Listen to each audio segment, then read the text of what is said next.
দেখ ক্ষার, ক্ষার কি, যারা জলীয় দ্রবণে OH মাইনাস দেয় তারাই ক্ষার। জলীয় দ্রবণে OH মাইনাস দেয়, ঠিক আছে? এইটুকু খুব এনাফ মনে রাখার জন্য। দেখ তোকে আমি কি করে অ্যাসিড তো পড়িয়ে দিয়েছিলাম তখন অফলাইনে যখন পড়াতাম, কি করে এগুলো আমি অনলাইনে পড়াবো আমি বুঝে উঠতে পারছি না, সেই জন্যই পড়াতে পারছি না। ক্ষারের অ্যাসিড ক্ষারের চ্যাপ্টারটায় বেশিরভাগই খালি রাসায়নিক বিক্রিয়া, আর সেখানের মধ্যে মুখস্থ করার জায়গাটা খুব বেশি। মানে আমাকে কিছু বোঝাতে হলে তবেই না আমি অনলাইনে পড়াতে পারবো, এখানে বোঝানোর জায়গাটা খুবই কম। এখানে খালি কিছু ইম্পর্টেন্ট বিক্রিয়া আছে, সেগুলো থেকে পড়তে হবে আর সেগুলো তোকে মুখস্থ করতে হবে। ওই বিক্রিয়াগুলো পরীক্ষায় আসবে, পরীক্ষায় বলবে এর সাথে এটা মেশালে কি হয়, এটার সাথে এটা মেশালে কি হয়। তো যতটুকু বোঝানোর আমি তো বোঝাবো, সেটা কোনো ব্যাপার নয়। কিন্তু আর তোদের স্কুলে যে নোটস দিয়েছে সেই অনুযায়ী তোরা পড়াশোনা কর, স্কুলের নোটস যে দিয়েছে সেটা পড়ছিস পর। যখন আমি তোকে বাড়িতে পড়াতে যাব তখন দেখাবি যে নোটসে যদি কিছু বুঝতে না পারিস।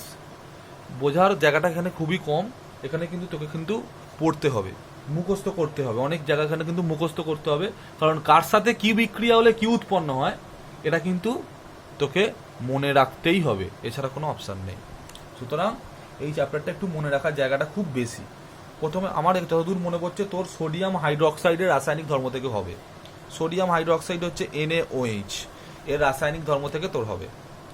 রাসায়নিক ধর্ম মানে জানিস বিক্রিয়া কার সাথে কি বিক্রিয়া করলে কি হয় সেটা তোকে দেখতে হবে, ঠিক আছে? NaOHটা কি, একটা ক্ষার, কারণ OH মাইনাস দেবে জলীয় দ্রবণে, তাই, ঠিক আছে? তো এই NaOH একটা সাদা কেলাসাকার ক্ষারীয় পদার্থ যা জলে দ্রবীভূত হয়ে তীব্র ক্ষারীয় দ্রবণ উৎপন্ন করে। হ্যাঁ, অ্যাসিডের সাথে যদি বিক্রিয়া করে NaOH কি হবে দেখ। অ্যাসিডের সাথে ক্ষারের বিক্রিয়া কি হয়? অ্যাসিড ক্ষার লবণ ও জল উৎপন্ন হয়। আগেও আমরা জানি অ্যাসিড আর ক্ষারের বিক্রিয়া কি হয়, লবণ জল, ঠিক আছে? তাহলে অ্যাসিড তার সাথে যদি ক্ষার হয় বিক্রিয়া, লবণ ও জল উৎপন্ন হবে, সল্ট। আর হচ্ছে ওয়াটার, ঠিক আছে? সল্ট আর ওয়াটার তৈরি হয়। তাহলে অ্যাসিড আর বেস যদি বিক্রিয়া করে তাহলে সল্ট আর ওয়াটার তৈরি হয়। তো এখানে সোডিয়াম হাইড্রোক্সাইডের প্রথম যেটা হচ্ছে সেটা হচ্ছে অ্যাসিডের সাথে বিক্রিয়া। অ্যাসিডের সাথে বিক্রিয়া করলে কি হবে সেটা একটু দেখ। ধর HCl অ্যাসিডের সাথে আমি NaOH এর বিক্রিয়া করাচ্ছি, HCl এর সাথে NaOH বিক্রিয়া করাচ্ছি। HCl এর সাথে NaOH বিক্রিয়া করালে কি হবে, লবণ ও জল উৎপন্ন হবে। লবণ মানে হচ্ছে NaCl তৈরি হবে, তার সাথে তৈরি হবে হচ্ছে H2O, ঠিক আছে? এটা হচ্ছে লবণ আর এটা হলো হচ্ছে জল, তো জানিসই। তাহলে এটা কি অ্যাসিড, এটা কি ক্ষার, এটা অ্যাসিড, এটা সল্ট, এটা ওয়াটার। তাহলে অ্যাসিড ক্ষারের বিক্রিয়া লবণ ও জল উৎপন্ন হচ্ছে। তাহলে NaCl এর সাথে HCl এর সাথে NaOH এর বিক্রিয়া কি তৈরি হলো দেখতে পেলি। এই যে বিক্রিয়াটা আমি লিখলাম, এই বিক্রিয়া তোকে মনে রাখতে হবে যে এর সাথে এর বিক্রিয়া কি হয়। এই চ্যাপ্টারে এটাই হচ্ছে খুব একটুখানি শক্ত মনে হতে পারে। ক্লাস 8-এও একটা এরকম চ্যাপ্টার ছিল, সুতরাং সেই জায়গাতেও এটা একটু মুখস্থ করার জায়গা ছিল। তো কার সাথে কি বিক্রিয়া হলে কি হয় এগুলোর তো কোনো উত্তর নেই, যার সাথে যা বিক্রিয়া হলে যেটা হবে সেটা পরীক্ষা করে দেখা গেছে আর সেটাই তোর বইতে লেখা আছে, সেটা তোকে মনে রাখতে হবে। বুঝতে পেরেছিস? এরকম কোনো নিয়ম নেই যে আমি তোকে বলে দিতে পারবো এর সাথে বিক্রিয়া হলে এটাই তৈরি হবে। তবে কিছু নিয়ম আছে যেটা আমি তোকে বলতে পারবো, যেমন অ্যাসিড আর ক্ষারের বিক্রিয়ায় লবণ ও জল উৎপন্ন হবে। এখান থেকে আমি কি দেখলাম, এই Na এই Cl এর সাথে যুক্ত হয়ে গেল, এই Na Cl এর সাথে যুক্ত হয়ে গেল, NaCl তৈরি হলো, আর H OH এর সাথে যুক্ত হয়ে গেল, H2O হলো। কিন্তু এটাতে আমি এই বিক্রিয়াটা ব্যাখ্যা করতে পারলাম, কিন্তু এরকম অনেক বিক্রিয়া আছে যেটা এইভাবে আমি ব্যাখ্যা করতে পারবো না, মনে রাখতে হবে, ঠিক আছে? বেশিরভাগ বিক্রিয়াই মনে রাখতে হবে, ঠিক আছে? তো তাহলে এগোই। অ্যাসিড আর জলের বিক্রিয়া কি হচ্ছে, লবণ ও জল উৎপন্ন হচ্ছে, দেখা গেল। আরও একটা যদি দেখতে চাস সেটা দেখা যাক। H2SO4 এটাও একটা অ্যাসিড, তার সাথে কিন্তু কি বিক্রিয়া করছে, NaOH এর বিক্রিয়া হবে। NaOH এর বিক্রিয়াই তো দেখাচ্ছি এখানে। NaOH এর বিক্রিয়া হবে হচ্ছে Na2SO4 আর জল উৎপন্ন হবে। আমি ব্যালেন্স কিন্তু করছি না, এটা হলো কিন্তু সালফিউরিক অ্যাসিডের সাথে যদি বিক্রিয়া হয় সোডিয়াম হাইড্রোক্সাইডের। এছাড়া আর একটা অ্যাসিডও আছে, সেটা কি, nitric acid. Sulphuric, hydrochloric, sulphuric আর নাইট্রিক, এই তিনটে জিনিস খুব ইম্পর্টেন্ট, তিনটে অ্যাসিড। তো নাইট্রিক অ্যাসিডের সংকেত হচ্ছে HNO3, তার সাথে NaOH এর বিক্রিয়া করতে হবে। বিক্রিয়া করলে কি হবে, NaNO3 প্লাস H2O, ঠিক আছে? তো এই বিক্রিয়াগুলো তোকে মনে রাখতে হবে, যে কার সাথে কি বিক্রিয়া করে কি হচ্ছে, বুঝতে পারলি? তো দেখ এখানে প্রত্যেকটা ক্ষেত্রে দেখতে পাচ্ছিস অ্যাসিড আর ক্ষারের বিক্রিয়ায় কি হচ্ছে, লবণ আর জল উৎপন্ন হচ্ছে। এটাও একটা লবণ, এটাও একটা জল, তো এটাও লবণ জল, তাহলে লবণ জল তৈরি হচ্ছে অ্যাসিড আর ক্ষারের বিক্রিয়া। ঠিক আছে, এটা বোঝা গেল। ধাতুর সাথে বিক্রিয়া, তারপর দিয়েছে ধাতুর সাথে বিক্রিয়া করলে কি হবে। ধাতুর সাথে বিক্রিয়া কি হবে, ধাতু একটা নিই আর তার সাথে বিক্রিয়া করাই। ধর জেরেন একটা ধাতু, বইতে যে উদাহরণগুলো দেওয়া আছে আমি সেগুলোই করছি। জেরেন একটা ধাতু, তার সাথে NaOH এর বিক্রিয়া করলাম। বিক্রিয়া করলে যেটা তৈরি হবে সেটা হলো Na2ZNO2, আর তার সাথে হাইড্রোজেন গ্যাস উৎপন্ন হবে, যেটা কিনা ওপর দিকে চলে যাবে। ওই জন্য এটা ওপরে এই চিহ্নটা মানে হচ্ছে হাইড্রোজেন গ্যাসটা বাতাসের সাথে মিশে যাবে, ওপর দিকে যাবে। তো ধাতুর সাথে বিক্রিয়া করলে কি হলো দেখা গেল। আর একটা ধাতু দিয়েছে অ্যালুমিনিয়ামের সাথে বিক্রিয়া কর। অ্যালুমিনিয়ামের সাথে যদি NaOH এর বিক্রিয়া করি তাহলে তৈরি হবে,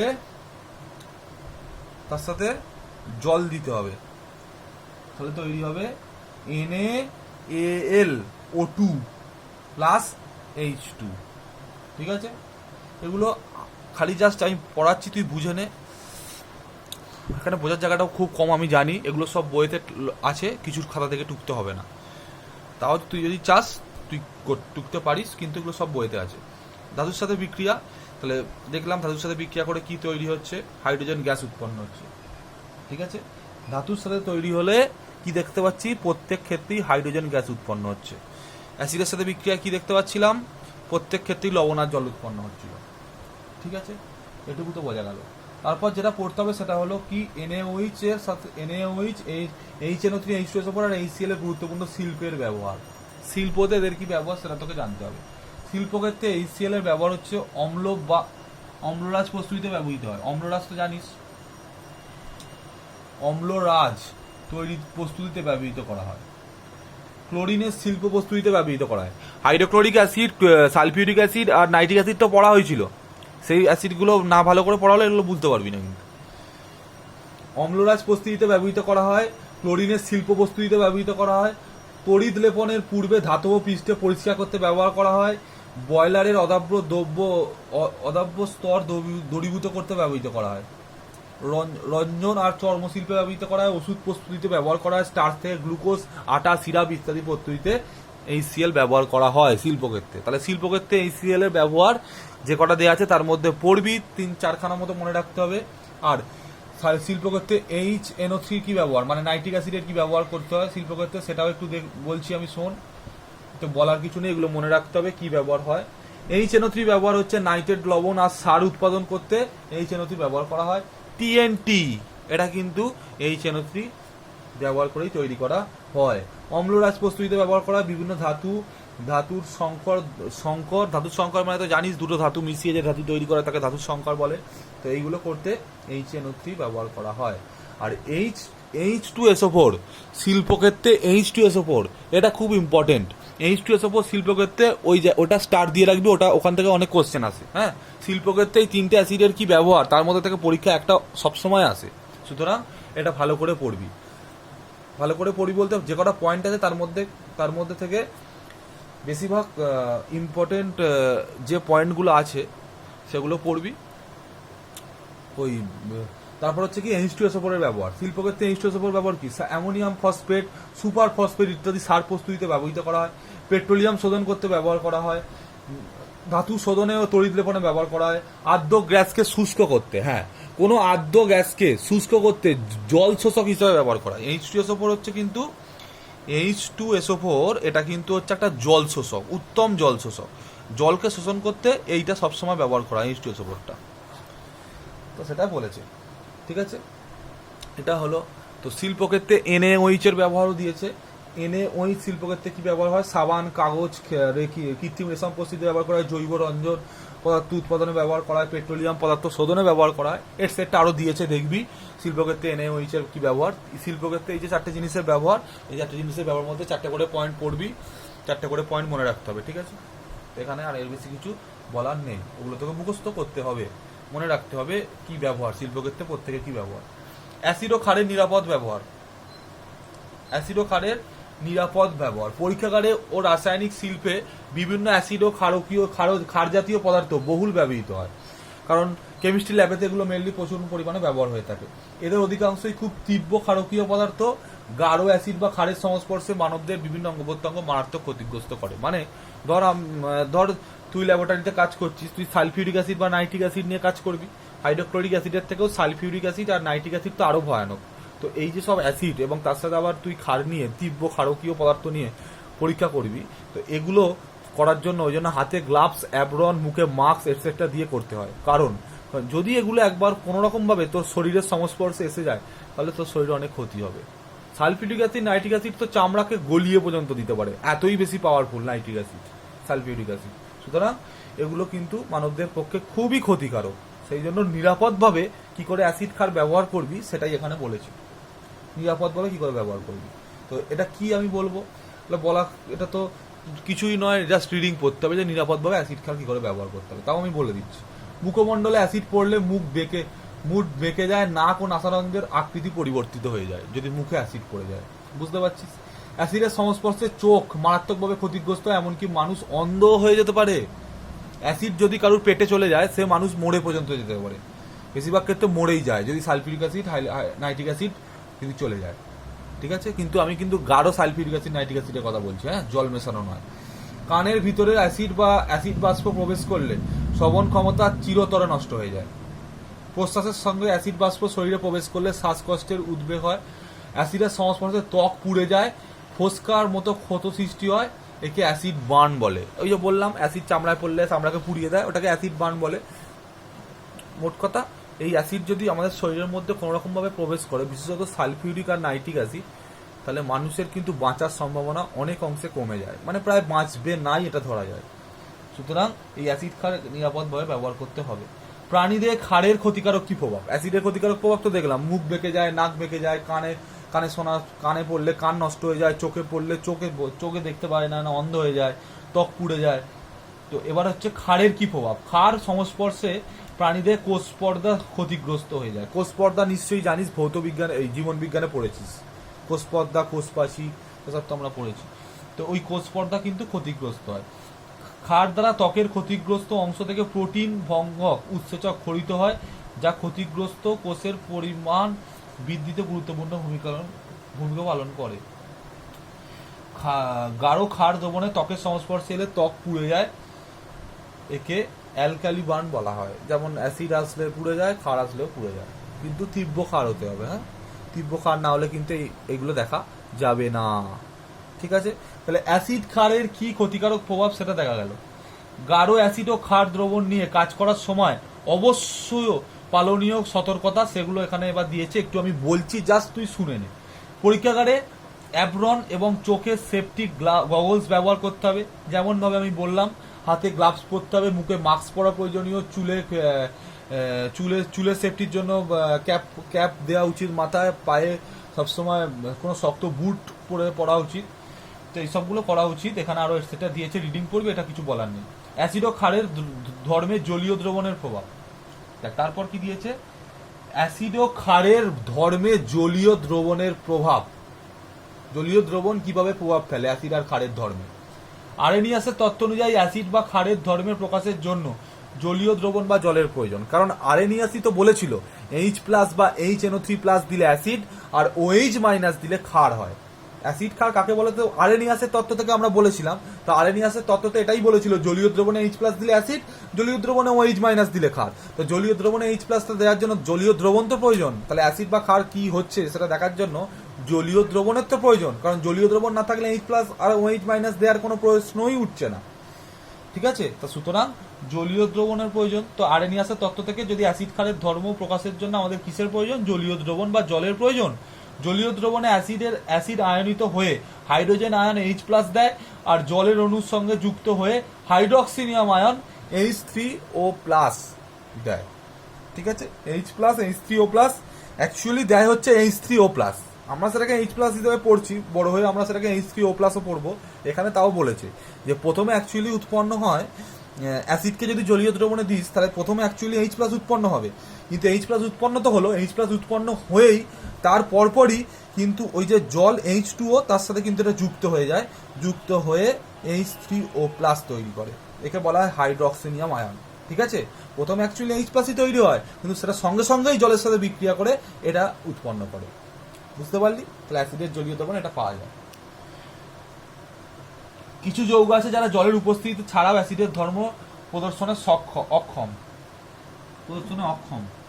বলছে কিছু কিছু যৌগ আছে যারা জলের উপস্থিতি ছাড়া অ্যাসিড ধর্ম প্রদর্শনে অক্ষম। মানে যেমন ধর HCl, শুষ্ক HCl গ্যাস বা তরল হাইড্রোজেন ক্লোরাইডের সংস্পর্শে শুষ্ক নীল লিটমাস কাগজ ধরলে এটি লাল বর্ণ ধারণ করে না, কিন্তু আবার একটি টেস্ট টিউবে খানিকটা জৈব দ্রাবক নিলে সেটা লাল বর্ণ ধারণ করবে। মানে এটা কি বলছে, HCl এর ক্ষেত্রে যেটা হচ্ছে সেটা বলছে যদি জল ছাড়া HClটাকে তুই অ্যাসিড নাকি ক্ষার এটা কিন্তু তুই দেখাতে পারছিস না, কিন্তু যদি তুই কোনো একটা জৈব দ্রাবক নিয়ে আসিস, সেটাই বলেছে যদি একটা কোনো জৈব দ্রাবক মানে বেনজিন বা টুলুইন এদেরকে জৈব দ্রাবক বলা হয়, ঠিক আছে,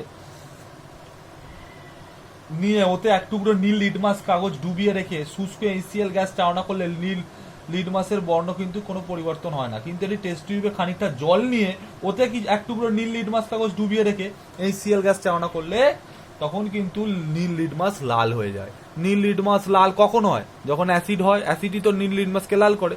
তো HCl কে জলীয় দ্রবণ ছাড়া যখন তুই পরীক্ষা করছিস তখন কিন্তু নীল লিটমাস কিন্তু লাল হচ্ছে না, তখন কিন্তু ও অ্যাসিডের ধর্ম দেখাচ্ছেই না, কিন্তু যেই তুই জলীয় দ্রবণে ফেলছিস HCl গ্যাসকে অমনি কিন্তু তখন জলীয় দ্রবণের মধ্যে দিয়ে চালনা করলে নীল লিটমাসকে লাল করছে, তার মানে তখন কিন্তু HCl কিন্তু অ্যাসিডের ধর্ম দেখাচ্ছে। বোঝা গেল? তারপর দিয়েছে শুষ্ক অবস্থায় টার্টারিক অ্যাসিড ও সোডিয়াম বাইকার্বনেট পরস্পরের সঙ্গে কোনো বিক্রিয়াই করে না, তবে ওদের মিশ্রণে জল যোগ করলে কার্বন ডাই অক্সাইড নির্গত হয়, জলের উপস্থিতিতে টার্টারিক অ্যাসিড আয়নিত হয়ে H+ দেয়। টার্টারিক অ্যাসিডের ক্ষেত্রেও সেম হয়। টার্টারিক অ্যাসিড কোথায় থাকে? তেঁতুলে থাকে। তো টার্টারিক অ্যাসিডের ক্ষেত্রে কি হয়? টার্টারিক অ্যাসিডের ক্ষেত্রে জল যখন তুই দিচ্ছিস না তখন কিন্তু ও কিন্তু ক্ষারের সাথে বিক্রিয়া করছে না, কিন্তু যেই তুই জল দিলি ক্ষারের সাথে উনি বিক্রিয়া করে গেল, আর ক্ষারের সাথে বিক্রিয়া করে যাওয়ার পর যেটা হয় সেটা হচ্ছে H+ আয়ন উৎপন্ন হয়, আর সেখান থেকে আমরা বলতে পারি, বুঝতে পারি যে এই ক্ষার কেন বলছি, বাইকার্বনেটের সাথে বিক্রিয়া, ক্ষার নয় বাইকার্বনেট। ঠিক আছে, তাহলে কি বললাম যে বাইকার্বনেটের সাথে কিন্তু বিক্রিয়া ও করছে না, জল দিলেই বিক্রিয়া করতে আরম্ভ করছে। কার কথা বলছি? টার্টারিক অ্যাসিডের কথা বলছি। টার্টারিক অ্যাসিডের সাথে জল মেশালেই কিন্তু বাইকার্বনের সাথে বিক্রিয়া করতে আরম্ভ করছে এবং H+ আয়ন দিচ্ছে। H+ আয়ন দিচ্ছে মানেই তখন আমি বুঝতে পারবো যে ওটা একটা অ্যাসিড। বোঝা গেল? এখানে কিন্তু দিয়েছে, দেখবি বইতে সমীকরণটা লিখেছে। একইভাবে অনেক যৌগ আছে যেমন NH3 মানে অ্যামোনিয়া, যারা শুষ্ক অবস্থায় কোনো ক্ষার ধর্ম প্রকাশ করে না, যেমন দেখলাম HCl, tartaric acid, hydrochloric acid এরা কিন্তু জলীয় দ্রবণ ছাড়া অ্যাসিডের ধর্ম দেখায় না, তেমনি এরকম অনেক ক্ষারও আছে যারা কিন্তু জলীয় দ্রবণ ছাড়া ক্ষারের ধর্ম প্রকাশ করে না, মানে কি OH দেয় না।